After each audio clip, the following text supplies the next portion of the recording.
Udah. Masuk. Udah itu jalannya.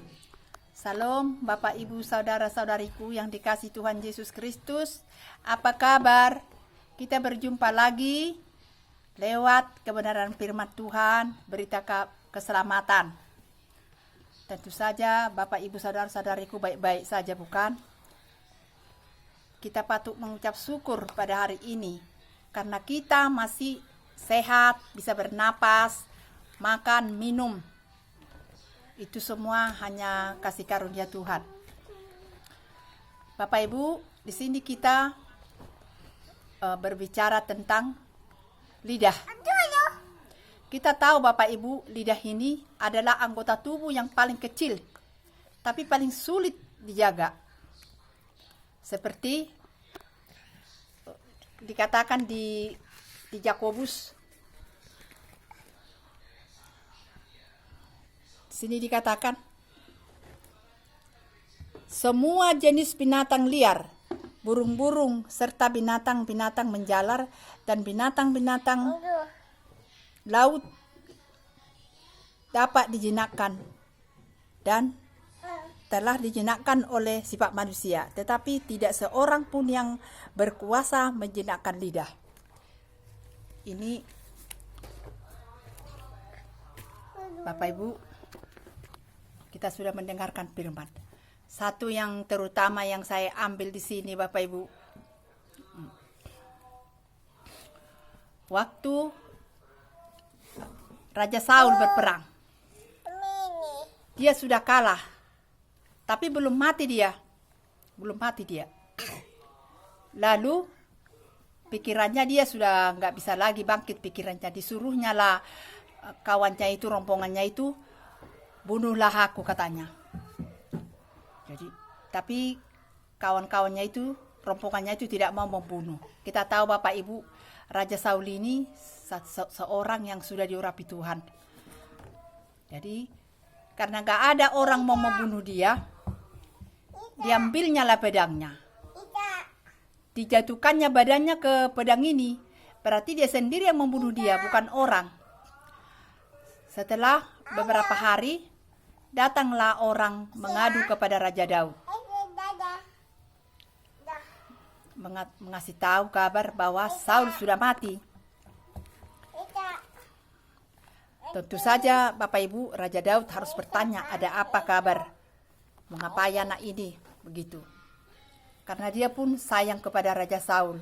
Apapun perbuatan Raja Saul kepada Raja Daud, tidak mau Raja Daud membunuhnya.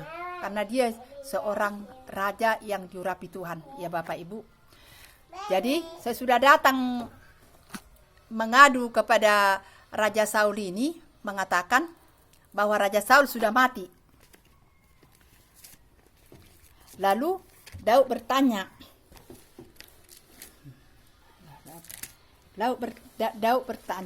ada apa? Tanya. Disuruhnya, dia menyuruh saya untuk membunuh dia, kata yang mengadu ini kepada Raja Saul. Tetapi karena saya masih bernyawa, kata Raja Saul. Lalu yang mengadu ini membunuh dia. Inilah buktinya katanya, dibawanya lah jajamangnya, dibawanya lah apa yang dibawa dari bendanya dari Raja Saul ini, dibawanya kepada Raja Daud.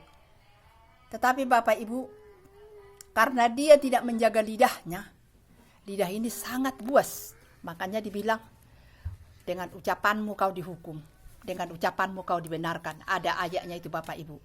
Saya sudah beritahukan begitu kepada Raja Daud. Sedihlah Raja Daud, karena Raja Daud tidak mau membunuh dia, karena dia seorang diurapi Tuhan. Jadi, sesudah diberitahukannya kepada Raja Daud, apalah kata Raja Daud?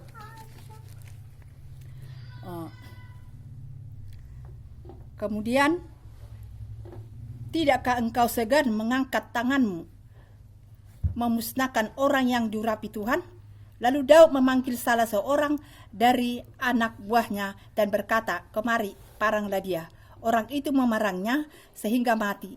Dan Daud berkata kepadanya, kau tanggung sendiri darahmu, sebab mulutmu lah yang menjadi saksi menentang engkau, karena berkata, aku telah membunuh orang yang diurapi Tuhan. Sebenarnya Bapak Ibu, bukan dia yang membunuh dia, mulutnya yang tidak dijaga. Inilah lidah ini, tidak bisa dijaga dia.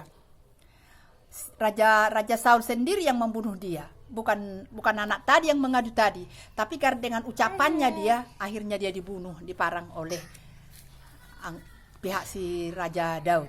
Jadi kita pun Bapak Ibu sekarang ini, kemanapun kita harus berjaga-jaga. Mulut kita ini, lidah kita ini, bukan hanya itu saja Bapak Ibu, mata kita, pendengaran kita, kaki semua, biarlah kita pakai untuk kemuliaan Tuhan. Jadi Bapak Ibu, di sini dia mengandalkan logikanya. Apakah nanti kalau saya bilang begini, dipikirnya Raja Daud itu memihak kepada dia, karena dia nggak mengandalkan Tuhan. Kita harus mengandalkan Tuhan di masa hidup kita ini, terlebih-lebih di akhir zaman ini, penutupan zaman Bapak Ibu. Murka Tuhan sudah turun ke dunia ini. Karena ketiga pribadi sudah ada di tengah-tengah dunia ini. Kita bersyukur ya, menyerukan suara pertobatan, menuntun kita, bahkan malaikat-malaikat sudah berlaksa-laksa datang ke Indonesia ini. Kita harus percaya Bapak Ibu kebenaran itu, bahwa ketiga pribadi yang sudah ada di tengah-tengah dunia ini, yaitu Roh Bapa Yahweh yang berdiam di tubuh Pak Eman Lahagu, Roh Tuhan Yesus Kristus sendiri berdiam di tubuh Pak Anditya Nugraharto, Roh Kudus, Roh kebenaran, Roh penghibur berdiam di tubuh mempelainya, yaitu Bunda P, tercantik, terekselen, terpilih ya di mata Bapa Yahweh.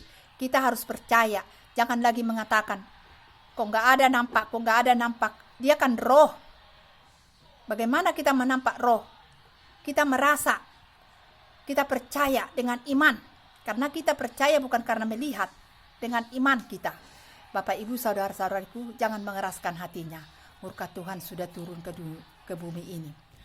Boleh kita tahu, kita lihat di YouTube itu, sudah melebihi macam Sodom dan Gomora. Siapa yang tidak marah kalau seperti itu ya? Terang-terangan pula itu Bapak Ibu. Saya tidak tahu lagi kalau melihatnya itu. Dia menganggap dirinya itu enggak ciptaan Tuhan, dia seperti itu ya. Oleh sebab itu Bapak Ibu, mari bertobat. Kalau sudah seperti itu, mari kita cari Tuhan yang sudah ada di tengah-tengah dunia ini.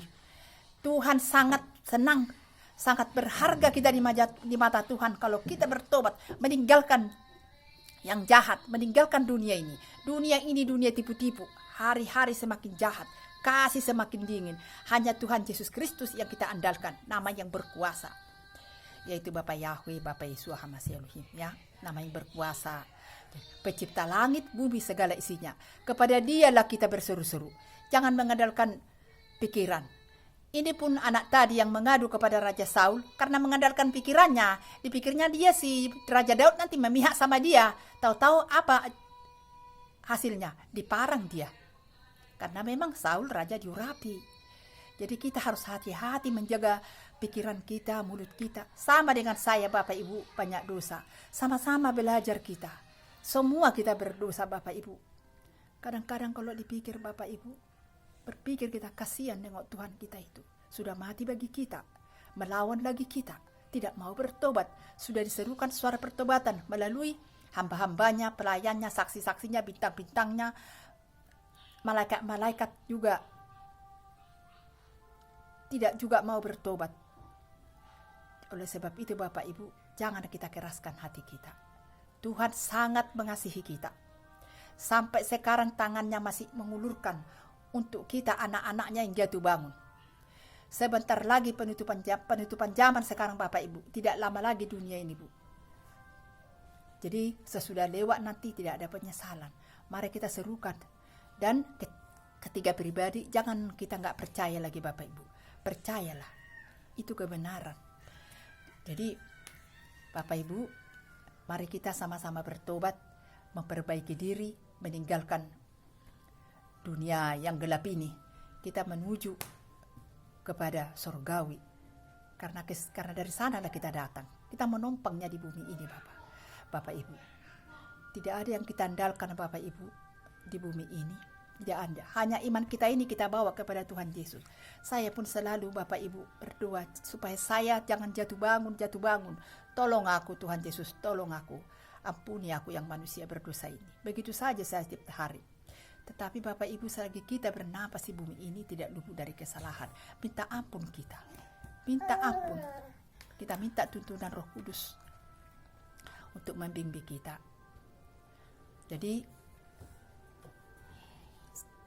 begitulah Bapak Ibu, firman yang sederhana ini. Kalau ada kata-kata saya yang salah, mohon maaf. Kita patut bersyukur. Bersyukur kita bisa kita dengarkan kebenaran firman walaupun sederhana ini. Mari kita baca firman. Kita lakukan firman Tuhan, kita puasa. Berpuasa kita, kalau tidak bisa seminggu, ya 1 hari, setengah hari. Tapi kita buka hati kita sungguh-sungguh. Mari kita berpuasa, kita baca firman Tuhan, berdoa kita kepada Tuhan Yesus. Tidak ada pengaduan kita, Bapak Ibu, di bumi ini. Tidak ada. Hanya Tuhan Yesus Kristus yang sangat-sangat memperhatikan kita. Pengaduan kita, juru selamat kita, satu-satunya. Oleh sebab itu Bapak Ibu, mari kita sama-sama bertobat, meninggalkan semua apapun yang tidak baik di hadapan Tuhan. Dan demikianlah firman yang sederhana ini. Tuhan Yesus memberkati. Haleluya, haleluya. Hati-hati gunakan lidahmu. Hati-hati gunakan lidahmu. Karena Bapa di sorga selalu tengok ke bawah.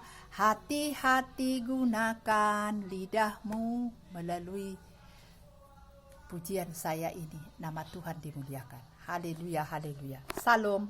Nah, Nes.